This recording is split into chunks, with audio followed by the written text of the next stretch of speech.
Hello, good evening. Welcome to our second session of um, the subject ICT 410. So our topic for this evening is about network operating systems. First things first, no? Our objectives for this evening is to, number one, discuss the importance of network operating systems. Number two, value the importance of network operating systems. And number three, understand the basic concepts and structures of an operating systems. So before we go on to our discussion, let me just have a brief review of network operating systems. No, so NOS or network operating systems is specialized operating system for a network device such as a router, a switch, or a firewall. So historically, operating systems with networking capabilities were described as network operating systems because they allow personal computers or PCs to participate in the computer networks and shared files and printer access within the local area network. So this description of operating systems is now largely historical, as common operating systems include a network stack to support a client-server model. So we have here the types of NOS. So there are two types of NOS, no? There are mainly two types. We have peer-to-peer and client-server. So we're going to learn one by one along their advantages and disadvantages. So from peer-to-peer, actually, peer-to-peer network operating systems is an operating system in which all the nodes are functionally and operationally equal to each other. When we speak about nodes, guys, this refers to the computer. So like, for example, you call computer A node A and computer B node B. So no one is superior or inferior among the two, and they all are capable to perform similar kinds of tasks. So all nodes have their own local memory and resources. So using the network operating system, they can connect and communicate with each other. So they can also share data and resources with one another. And one node can also communicate and share data and resources with a remote node in a network by using an authentication feature of the network operating system. So the nodes are directly connected with each other in the network with the help of a switch or a hub. Or pwede man guys nga direkta na lang siya nga nakakonect. Basta damdaman ninyo guys ang sa datacom ninyo ang crossover. So nag-crimp ka mga crossover. So that is an example of a peer-to-peer network na direct siya. Okay. So the advantages of peer-to-peer operating system are as follows. So number one, easy to install and set up. So peer-to-peer network is very easy to set up and install the operating system itself. So that is mainly because it's ready made available. At the same time, you don't need sophisticated equipment to do this. All you have to do is to crimp the RJ45 and then make a crossover and install it and then set up the network. For number two, the setup cost is low. It's very cheap because the cost of the value for the setup mainly can be found, or the materials can be found easily at computer shops. So that is why the cost is low for peer-to-peer networks. Number three, there is no requirement for any specialized software. So all you need to do is to configure the operating system. If you're in Windows, you can set up it automatically, or you can set it up manually. Number four, the sharing of information and resources is fast and easy. So if you plug in a peer-to-peer network, so the resources there is very easy and convenient, no? So the sharing of information is just like copy and pasting. So madali lang siya. Now, the disadvantages of peer-to-peer network operating system is, number one, the performance of autonomous computers may not be so good when sharing some file resources. So some of the computers nga, make sure guys that if you wanted to have a good peer-to-peer connection, it must have that the computers that you are using are functional, meaning to say wala virus, wala lag, and fresh pa ang iyang components. So that the performance of the network is not is reliable, no? So at par with the good standards. So that is why sometimes this happens, no, when not so good computer unit or a node that is being used hindi siya mayad, so maka-affect man siya sa performance kay inyong network. Number two, there is no centralized management. When you speak about centralized management, there is no such thing as a server for peer-to-peer. All of the nodes are equal, so there's no server. So kung wala siya server, mean to say, sometimes limited lang ang pwede nyo mahimo. So number three is less secure. So sometimes it's less secure because any from the network can access any computer that is found on the network. Number four, it does not have a backup functionality. So if the threat there for the erasures of data is very high because of the functionality for backup. There's no such thing as backup or peer-to-peer. That is why what you need to do is to back up your own files. And then number five, there's no centralized storage system. Kung wala siya centralized management, kaya wala siya server, so therefore, it doesn't have also a storage system. So ikaw lang bahala magbutang ka imong storage system sa peer-to-peer network. So number two is your client server, no? And client server is predetermined by a server within a network. So the difference between the two is that on client server, the operating system operates with a single server and multiple client computers in the network. So your client OS runs on the client machine, while the network OS is installed on the server. So the server machine is centralized hub for all the clients, and the client's machines generate a request for information or some resources and forward it to the server machine. So when the server machine in turn replies to the client machine by providing appropriate services to it in a secure manner, then the server machine is a very powerful computer that is capable of tackling large calculations and operations. It can also have the ability to administer the whole network and its resources. It can be timed, and then the network operating system enhances the reach of client machines by providing remote access to other nodes and resources of the network in a secure manner. Now, the advantages of the client-server operating system are as follows, no? It has centralized control and administration. So therefore, if there is a centralized control, unlike your peer-to-peer, there must be something or someone who is controlling the network. So therefore, all the things that you are required for a network is being done using the server. Like for example, turning on and off of the computer. So there's no need to turn on or turn off the computer. Pwede niya siya makontrol ka inyo nga server. So sa server mo lang siya i-on, kag i-off. Pwede na siya. So it has a backup facility for lost data. So ang client server wala sang backup. Ang inyong client server has a backup facility. So meaning to say, if something happens within your client machines or the nodes, makita nyo man ang file sa server. So ma-access ka server ang tanan na content niya, kag pwede niya ma-retrieve ang data. For number three, the shared data and resources can be accessed currently by multiple clients. So meaning to say guys, pwede kita ka multitasking within sa client server network. How? Like for example, if one client is requesting for a print no, to be printed on a printer, kaysa server lang ang printer, then pwede siya. At the same time, pwede ka download ka files or ka-install ka isa ka software sa isa pa ka client. So dungan. So ang naga-control lang kada ang inyong server. So number four, it has a better reliability and performance in terms of what? In terms of how are you going to use the network within its capability. So like for example, if you download large files, dasig lang siya. So hindi nyo kinanglan nga mag-save sa flash drive kag i-transfer sa piyak nga sa computer.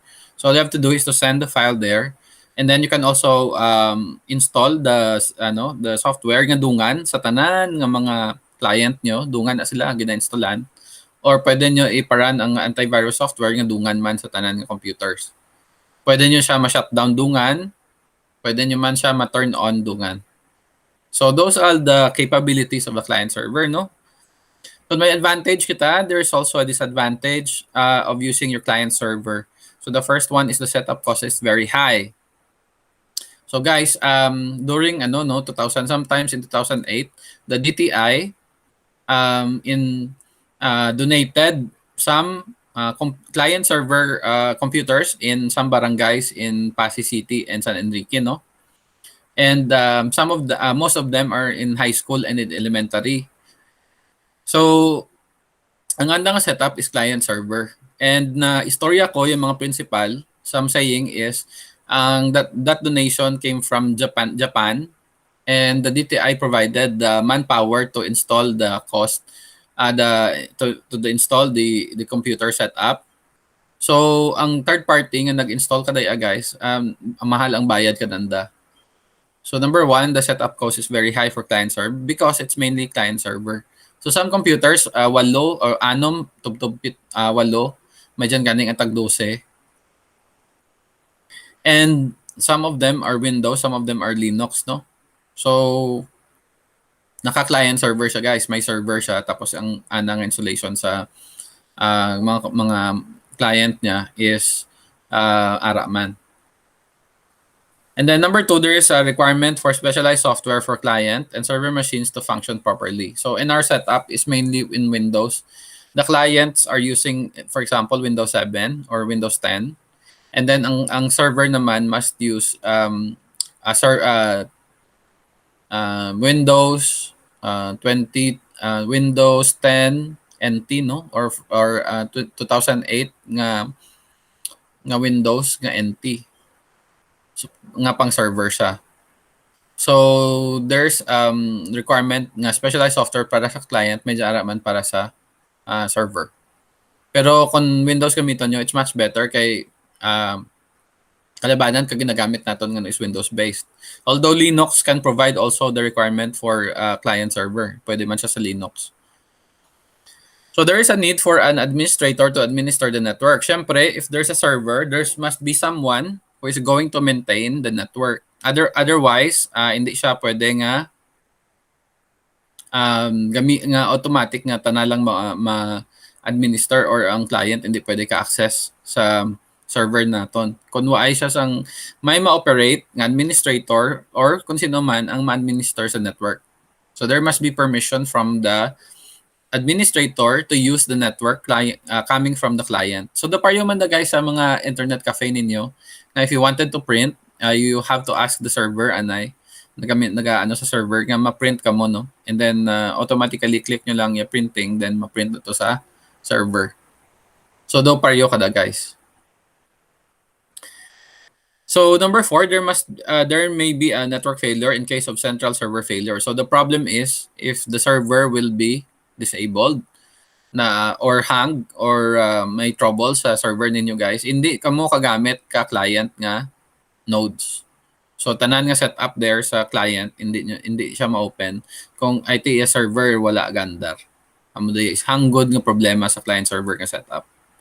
So number 5 is the huge amount of client request may overload the server. Like for example, dungan nag-request ka printing. So sino yaw nahon ka server nga i-print sa client na. Do payo lang da guys ka bottleneck bala. Magambal ka mo bottleneck do payo kadang botelya ka Coke. Di ba ang anang baba tama ka kipot. So that is why mag-inom ka mo ka Coke mas manamit nga imnon sa botelya kaysa baso. Kay kun kay ang ano diyan ang nami ang Coke nga kun imnon sa botelya, it's because narrow ang anang baba. So magamba ka mo bottleneck daw paryuman ka botelya nga nang tama ka narrow ang leeway. So sa computer kita sa network naton ang matabo kada kung magdurungan ka mo nga nag-press ka print nga button. So ang unahon ka server ang pinakauna nga nakalabot ka na. So pagkatapos kada ang masunod, pegaring nagahinay siya or naga-overload kung durungan ka mo nga naga-request for sa isa ka bagay or isa ka obra sa network naton. So that is why sometimes ginahambalan ka mo ka server ninyo nga Hindi anay pag i-press ang print button. Si amo lang dyan anay nga client ang mauna. Tapos sunod kadaas, tapos sunod. Para nga systematic ang pag-print or sige-sige ang printing. Kung hindi na pag-imuon, tapos ged, yung matabo, mahang yung system or yung server. Kung maghang yung server, hindi man kamo ka-print. Now guys, for your activity number 3, this is activity number 3 guys ha. So nagsala lang ko. What you're going to do is to research on other NOS application and its use in the real world environment. So you have to give examples. No? How many examples? At least 2 kabilog examples. For number 2 naman, what do you think is the best type of NOS? No? Support your answer. So kagina naton client server kag peer-to-peer. So diin kaday mas manami ng NOS. Explain ninyo. And number 3, in your own words, where does NOS best use? Sa diin ginagamit in the real world. Paano kag sa day sino ang nagagamit? So that is your research 103, no? This is not activity 1, but this is activity number 3. You're going to save it as PDF. Take note, PDF. Because some of you are not converting your files to PDF, no? So, paano mag-convert sa halin sa Word pa PDF? Adto ka mo sa file save as, and then ang file type niya, instead of .docx, pangitaon nyo ang PDF. Then, save. Pag na-save na ninyo, guys, amo day ay i-upload ninyo sa Google Classroom ninyo. Okay, klaro? Yes, sir. Okay, sige. Now, there are basic NOS, no, that I included here. Tatlo lang sa nakabilog. So, these are your Cisco IOS, your router OS, and the Sonic OS. Ang Cisco kag ang router OS kadaya, familiar kita kadaya because amo daya ginagamit no karon ka mga companies, local companies and international companies that is mainly using that kind of setup. Ang Sonic OS, mo dyan pinakabag-o. Hindi pa ako kadya familiar. Karang 2017 lang dyan ginpagwa ang Sonic OS. So, let's study first Cisco IOS, no? Now, your Cisco IOS is an operating system for a computer which implement network capability, no? So the operating system with the network stack allowed personal computers to participate in a client-server architecture. Take note lang. So client-server architecture ni siya, in which a server enables multiple clients to share resources such as printers at the same time. So dungan sa na guys. So let's dig deeper with what is Cisco IOS. So when we speak about Cisco IOS, this is a family of network operating systems used on many Cisco routers and current Cisco network switches. So guys, dapat maging familiar kita ka Cisco nga daya because this is integrated with our Windows and Linux application nga software. So mainly ang Cisco IOS and basic NOS for Cisco is not only involved in giving us a quality software for our hardware, pero the management of your hardware as a whole. So this Cisco, there is this was developed during 1980 for routers, no? So the beauty of Cisco is that gamay nga memory ang ginagamit ninyo and ang latency ka CPU processing power nyo is maximized. So, maskin gamay ang memory ka computer ninyo guys, pwede gyapon ka mo makagamit ka Cisco. Now, if you wanted to have a job as a network administrator, you have to master one of these operating system. Ang pinaka-popular gid ang Cisco, so because may dyan nga certification ng Cisco, mabuol ka mo ka exam, kung kapasar ka mo guys, tawaan ka mo ka certification ka Cisco. And then you can use the certificate to apply for a network administrator job sa mga kompanya, mga call centers, mga software company, kag iban mga company abroad, especially sa Middle East, sa Saudi. So, diya sa Philippines, may diya nga nagatao ka certification, kalabanan sa Manila. So, sometimes, nagakadto sila sa Iloilo City or sa iban nga city to give exams. So kada to ang last nga adto nanda is 2018 sa CPU nagano sandado pira ka Sabado to ya, tapos may modules na nga ginatao per student, and then at the end of the how many sessions mabuol ka mo ka exam. So pag buol nyo ka exam, kung kapasar ka mo guys, the certificate can be used really if you wanted to apply for a network administrator. So no brand nyo sa network administrator, kamo ya admin ka isa ka network. So gina-control nyo yung mga passwords, deployment ka mga network, kaga-maintain ka network nanda. So amo daya obra ka network administrator. Na amo daya tun-an naton gid sa subject kan daya, ang subject naton is systems administration and maintenance. You must know what is the capability of your network. Kung ano siya nga type, like if you're using Windows, ano ya makita ninyo dyan. Kag if you're using Linux, ano ya pwede ninyo imuon. So other than that, the deployment is very much daw pareho man lang sana guys ang gid, pero ang mas mabudlay ang Linux kay ang command line is not that user friendly kay basically ang most GUI nga capability ara sa Windows gid. Pero you can integrate Cisco network for this and it's very much doable because the memory space is very low at the CPU latency is very good, ang processing power niya. So that is Cisco, no?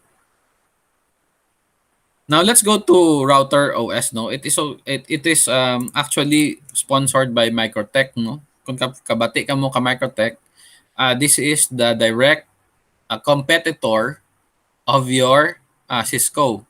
So kung ang Cisco ang ang popular nga ginagamit sa mga kompanya kag iban pa, ang Microtech nagalagas man. So ang Microtech may ana man dya guys nga kaugalingon nga nga software kag mga hardware nga ginabaligya sa market. So this is, as I've said, this is the direct competitor of your Cisco. So router OS is a network operating system based on Linux, no? So kung ang Windows kag ang Linux pwede sa Cisco, ang inyong router OS is mainly for Linux lang. So most router board devices come home with the OS pre-installed. And it is also available for installation at times 86 or 32-bit applications. Meaning to say, kaya ang ginagamit natin tulad guys, mga times 64 na, hindi na siya times 86. And ARM devices like PC. Ang ARM devices nga dyan, not only with your PC but also on your cell phones. Gagamit na sila ka ARM nga memory. So in addition, Microtech offers cloud-oriented images called cloud-hosted router. So that is the very good thing about router OS, and it comes with Microtech, as I've said. And ang Microtech ang nagatao ka cloud hosting. So tanan nato guys, ano yung cloud hosting? This is the saving of hosting a website, pwede man ang databases nyo or other nga operating softwares nga pwede ninyo i-install sa cloud. So para doon nga pareho ka mga ATMs ninyo kag ano sa cloud na siya naka-store ang data ninyo. Para bala ang ma-host ang hosting kag ang ano nanda. So the popular cloud hosting service nga madumduman naton is your AWS, nada ka Amazon, your of course ang popular nga Google Drive ninyo. So may dyan makita nga Google Cloud. Actually ang inyong Google Drive sa Google Cloud na siya under, no. Pero ang magbutangid ka mo ka hosting nga hanggod ang deployment sa Google Cloud ang gamiton ninyo. May dyan makita sa IBM ang Bluemix nga ginatawag. That is also a good example. And then the other one is ang Alibaba. Kabati ka mo doon ka Alibaba nga services, nga cloud service. So ang Alibaba is very popular in China. And it was owned by Jack Ma, ang pinakamanggaranong na Chinese sa China. And that is also the parent company of ang Lazada ninyo. So nasa Lazada yan. Ang Lazada nga ana ka Alibaba. So ang market garing ka Lazada, Southeast Asia. Na. So your router OS may be configured through small command line interface accessible by a serial port, telnet, and secure shell. So ang telnet nga daya guys is the sometimes karang una ang kalabanan nga access sa telnet is based on sa network configuration ka mga modems. Karang una yung ginagamit ka globe telnet nga infrastructure para sa anda nga MAC address. And yung MAC address nga determine kung pira ka MB gina-offer ka lang inyong router. Ginaobra karang una ka mga pirata gina tamper nanda guys ang MAC address through telnet. So ginhimo ka globe tanan doon nga modem naton do karon globe smart or whatever nga network may ano na siya may SIM card. So that is the identification that ang ano nga ang modem nga sa SIM card ang iya nga identify. So hindi doon matakaw ang MAC address. Kay hindi pwede matamper ang SIM card mo. So unless nga ma-clone nyo ang SIM card, may probability nga mabuol ang anyo nga data nga ginagamit sa subscription ninyo. So amo ang telnet nga ginatawag. Now let's go to the last operating system, no? And this is become popular in 2017. Ano daya ng Sonic OS? Actually, your Sonic OS is an acronym for Software for Open Networking in the Cloud. So acronym naka Sonic, no? And what is this Sonic operating system, guys? This is the free and open source network operating system. Take note, free and open source. Magambal ko open source, pwede nyo dyan ma-download sa internet nga libre nga wala itbayad kag gamiton ninyo. So this is developed by this is based on Linux. So tandaan ninyo. This is owned by Microsoft. So katingalahan no, kay Microsoft 'di ba dapat Windows ang ginaano nanda. Nag-develop ang Microsoft kay kadang Linux na version ka network operating system kagin pangaranan nanda nga Sonic. So ana ka Microsoft. Pero Linux siya, hindi siya Windows. And the Open Compute Project. So what is this Sonic? This includes in the network software component necessary to fully functional L3 devices and was designed to meet the requirements of a cloud data center. So pang cloud service gidaya. So ang Sonic operating system insa nga nagawakal kita ka cloud because the cloud storage is the future, no? This is one component of IT industry wherein nga hanggod ang potential. So sa urihi, mambal ka mo, why do ka ang inyong computer, hindi do siya maka-open kung wala ma-open ang cloud. Meaning to say, hindi siya naka-cloud stored. So, dukaron pa lang naga-amat-amat do kada ang trend. Kay ang inyong hard drive, ang hard disk ninyo, sorry, hindi doon functional. Meaning to say, wala doon hard disk kita, pero ang operating system niyo sa cloud lang ninyo mabuol. So, kung wala ka mo internet, hindi do ka mo ka-open ka computer ninyo. So, mo day matabo. So, Sonic was developed and open sourced by Microsoft in 2017. So, the software decouples network software from the underlying hardware and it is built on SAA programming switching API. So, it runs on network switches and ASIC from multiple vendors and it is notable supported network features which include border gateway protocol, remote direct access memory, and Ethernet and IP technology. So the Sonic community includes cloud as provider services and silicon and component suppliers, as well as networking hardware OEMs and ODEMs. So it has more than 850 members, and the company using or distributing Sonic includes Alibaba, Arista, Broadcom, Dell, Cisco, kag iban pa. So those are the big companies that using Sonic OS. Kung makita ninyo pati ang Cisco no, gagamit man ka Sonic. Now for your activity number 4, this you're going to refer to an OS ng tatlong daya guys Cisco router OS kag Sonic OS. So what we're going to do is to make a collage ang tatlong no. So himuan nyo copy collage bali sa isa ka like for example sa isa ka basic NOS ang Cisco abi no, you have to put there 5 pictures and then you have to put also the labels on those pictures. So and then for router the same man 5 man kabilog and Sonic 5 man siya. So i-save ninyo ang obra ninyo guys as PDF and pangaranan nyo sa activity number 4. So, kung naka-PDF na siya, amo da i-upload ninyo sa Google Classroom naton. So, the code of the day, guys, is what is the time that we started the second session. Ang time naton kagina, nag-start kita is 6:29. 6:29. So, nag-start kita 6:29 kay na, guys. Okay? So, that will be your code of the day. Karon, Borbay, after our session, i-open ko to ya ang inyong code of the day, and then you can answer the code of the day until 10 p.m. karon. So, that is 10 points of your recitation. Okay? So, the ad astra per sapiensya. So, it means to the stars through knowledge. So, thank you so much, guys, for attending our evening class. And I'm hoping that you learned something, no, this evening. So, it's very refreshing to know that you are really into your subjects, no? So,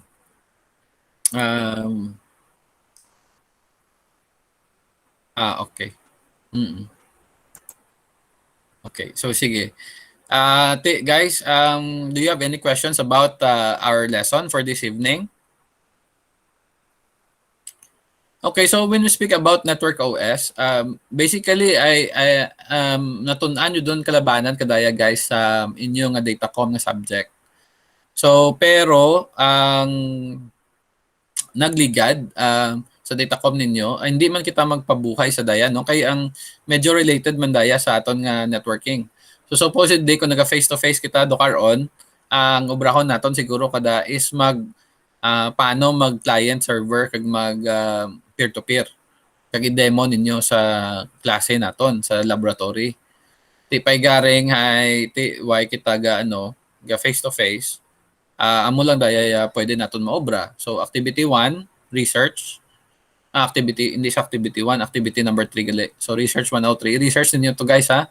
And then sa activity number naton 4, so you have to make a collage, no. So I'm hoping that you can amat-amaton yan nato, no, ang activity ninyo. So by the way guys, if you wanted to see what's going on with your grades sa naton Google Classroom, pakita ko ninyo Dokar no. Okay, so let me lang guys ha. Let me share to you. And then after this, we still have to discuss some matters, no, including our So by the way guys, ang inyong CT 410, no? Diyan kita madiretso sa grades. So as you can see on our screen guys, arin ang mga grades ninyo. If ever you complied the activity, like for example, ang daya, no? Then may grade na kamo diya nga sa overall grade. This is only for first sem, no. So you can keep track, pwede ninyo din makita kung ano yung standing ka grade ninyo. So that you can do better, no. So tanan man di kun diya yung scores ninyo sa quiz, sa code of the day. So kalabanan sa code of the day perfect gida. Unless nga sala ya sabat ninyo sa code of the day, no. Or labay-labay ang gin pangsabat ninyo. So may dyan kita sa activity 1 kag activity number 2. So diya ang kung makita ninyo naka-green pa guys ang inyong activity 3, meaning to say nakapasa do daya ka activity, no, pero wala pa magredan. Hite iya deadline naton guys sa paman mo sa Sabado, pero nabutang sa module ninyo supposedly it's Friday, pero gin-extend naton Saturday morning, no, at 11:59 AM, no. So before mag-udto. Okay. Ang missing nga daya wala gid siya nakapasa, no. So wala gid sila kapasa, wala man sila sa code of the day, kag wala man sila nakakuha ka quiz. So kung naka-miss out ninyo ang quiz, I don't think so nga mabuol ni padaya kay nakasarado doon ya leeway kadang ka quiz ninyo. So this is only available during Fridays ang quiz ninyo. So i-open gid ninyo guys ang quiz ninyo every Friday morning at 10 AM. So that will be tomorrow, no? May quiz ka mo 9 AM guro arumaan. So okay, so I think amo lang daya ay pa amat-amaton ko lang panaog para makita nyo man yung scores ninyo. If you want to check out personally your grades, tanan-tanan dayan do guys sa Google Classroom. Pati ang recitation ninyo dayan and quizzes. So midterm ninyo kag final diya madadi makita. Para nga automatic yung grade ninyo sa pagkatapos ka semester. So all throughout, kabay pa nga i-comply ninyo guys, hindi nyo pagpabuhayon doon ang ano ninyo, no? Na, okay. Okay, so amo pa lang dyan na yan nakasulod sa classroom naton. There are about 43 students. I don't okay, may nabuhin madiguro no kaninyo diya sa ano. Okay, sige. So let us stop presenting. Going back to our networking subject ang topic naton for network OS. This basically are just the operating systems that you're going to use on the network. Mapos lang dyan sa i-configure. So just remember the two types of networking capability that will be your peer-to-peer and the client. At the same time, ang sa last nato nga portion nga istoryahan are the new and fundamentally operating systems that is being incorporated sa peer-to-peer naton kag sa client server. So among the three, ang pinaka-popular is the Cisco environment. So as I've said kagina, your Cisco environment has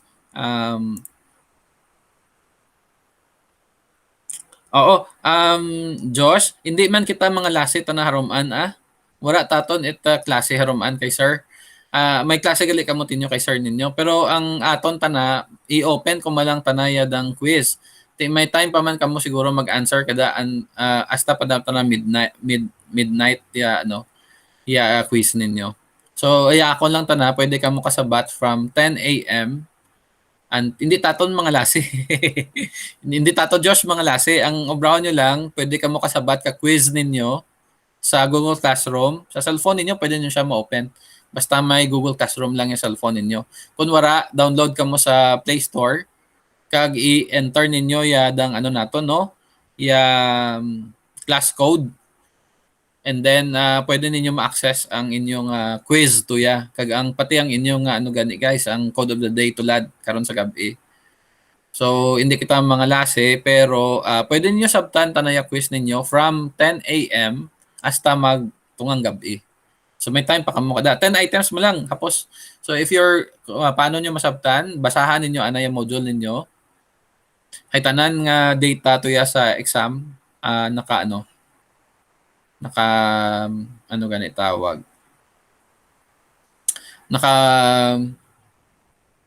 nagahalin sa module ninyo tuya tanan-tanan ang content ka exam ka quiz sa module nagalin. So basahan nyo yung module nyo or nag-attend ka mo tulad ka session naton tigin discuss taman day amo mo lang day maggurwa sa sa exam ninyo. So I think that is all no. Do you have something to ask pa? Please ask questions. Or may dyan kamo guys nga naman-an nga other operating system nga pwede naton istoryahan.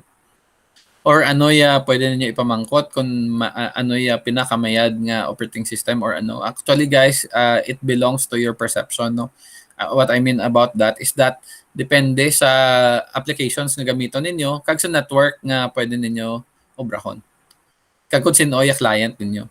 So kung sa hanggod kamo nga company, of course ang dapat inyong i-maintain nga network is ang pwede maka-provide ka mga applications nga kinanglanon nanda. So why abi kita field trip no?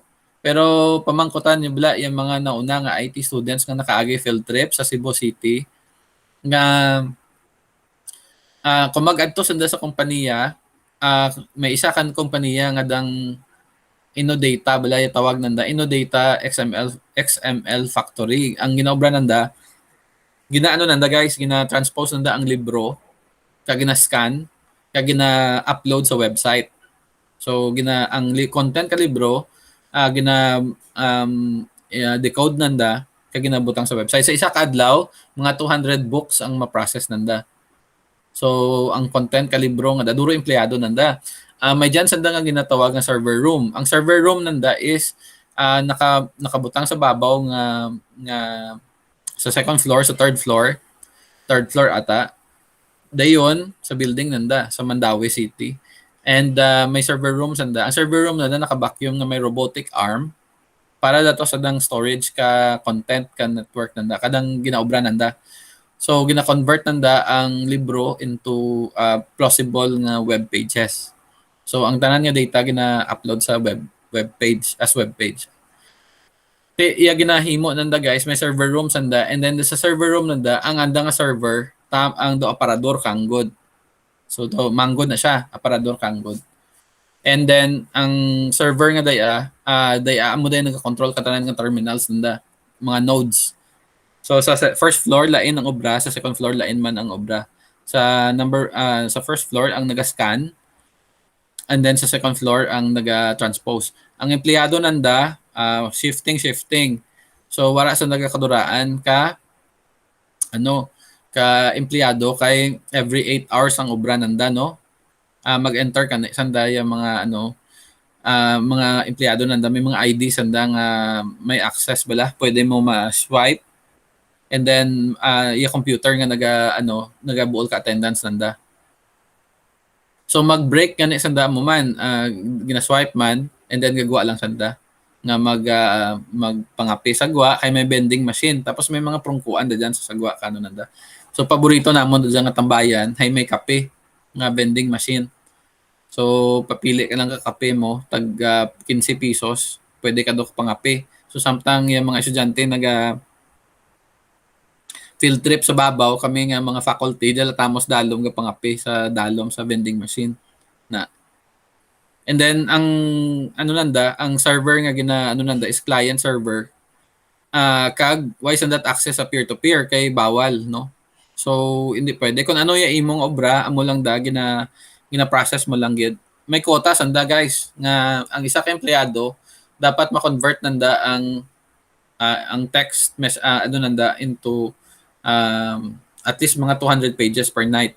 So 200 pages no. Medyo duro-duro gawa da per person.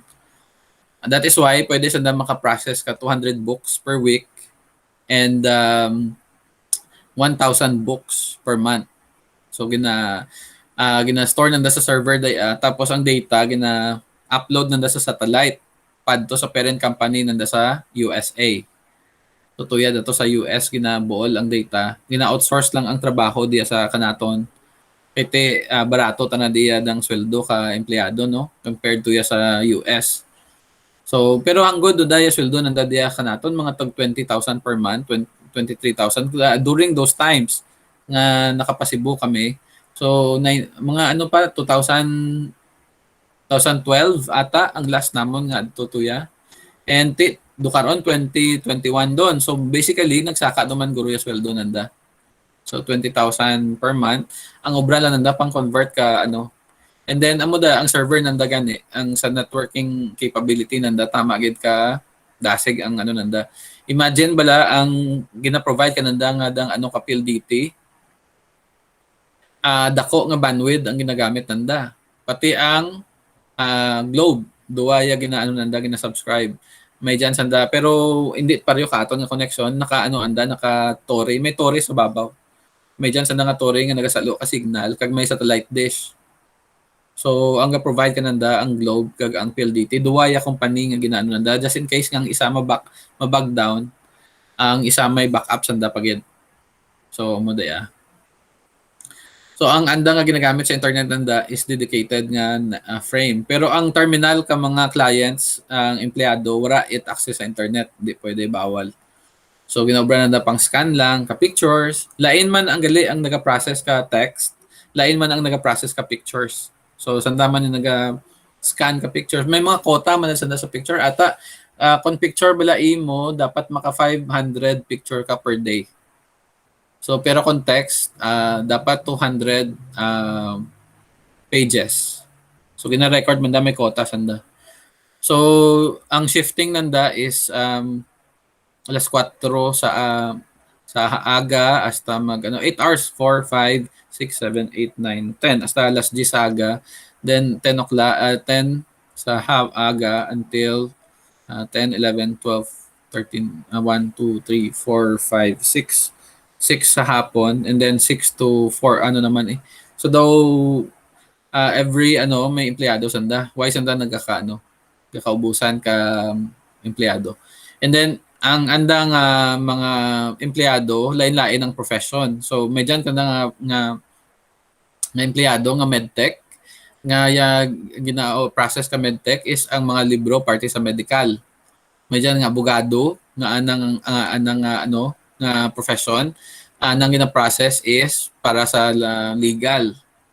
Pero ang kalabanan, mga sciences, mga kung ano nga books nga general, pang education, ga-hire man sanda ka mga sa ibang nga fields. Education, may sa ano man, depende sa natapusan mo kung ano na. So that's about it guys, no? Parte sa client server kag sa ano. Ang ano naman, ang sa operating system naman kita sa network operating system, ang tun-an ninyo nga makapa-certify ka mo guys sa Cisco, no? Kay hanggod ang sweldo kada. Especially kung may plano ka mo magpa-Saudi, no? Kaya sa Saudi duro nga kompanya to yung mga drug ko. Dia sa Philippines sa man, no? Pero yung competition dia kanaton medyo stiff. What I mean stiff is duro nga kompanya nga hire nga mo kada day. Pero duro man yung IT nga graduates. So, medyan ka mga pwede man ka maka-hire diya. Pero kalabanan sa mga girls naton guro yung gina-hire nanda ang sa mga electronic chips, sa mga microchips. So, ang planta nanda kada karang una sa Taguig, pero ginsaylo sa Laguna. So, sa Laguna doon do karon. Nagaboom ang Laguna kag Cavite nga area because ang nagsaylo halin sa Taguig. Ang mga factory kag wide dayan, mga electronics company kay nagabuga gali nag-outsource sa iban nga lugar. So then may tendency if you're good at it, may tendency that you can land a job in Taiwan. Kay sa Taiwan may mga electronics companies ang dato nga So yung mga microchip kag iban pa, mga babae nga yung ubrahe mamag-an kunoy alima kabayi. Ang mamag-an bala. Tapos pinit ng dadang ngadang daw buntis daw buntis itsura kadang ginakimpit nanda nga ginakimpit nanda yung microchip ginabutang sa motherboard na ka mga appliances kag iban nga so those are the things that can be done after graduation. I'm talking about it because you're preparing to graduate na guys, and please don't forget to your classmates to help each other, no?